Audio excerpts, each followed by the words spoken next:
અરો અજભવ ઇન્દ્રાદિક આવી જેની મનોવૃત્તિ આગો વાત સાધુની ચાલે છે. આવી જેની મનોવૃત્તિ હોય અરો અજભવ ઇન્દ્રાદિક કરન કભુ સરાગી એને કદાચ સ્વર્ગ મળવાનો હોય. ઇન્દ્ર લોકો એમ કે છે, આપણે જોયું નથી, હશે કે નહીં એ ખબર નહીં. ઇન્દ્રની તો લાખો અપ્સરાઓ છે અને ઇન્દ્ર એનો અધિષ્ઠા છે. અજ બ્રહ્મા ઇન્દ્ર એવા કોઈ પદની ઈચ્છા ના કરે. કેમ? બાપજીએ લખ્યું છે, તીન લોક જેનું લગાત તરણવત, જેને કૈવલ્ય લગ્ની લાગી છે, જેને આપણને કું મેળવવાનું છે, એને ત્રણ લોક કેવા લાગે? તરણાવત લાગે. એની કોઈ ગણતરી છે નહીં.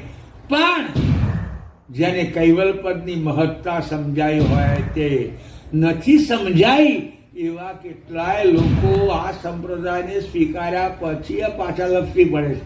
કેમ? કૈવલ પદ શું છે, પરમ ગુરુ કોણ છે, મારું આપણને શું છે એ વાસ્તવિક સમજ્યા નહીં કે છે.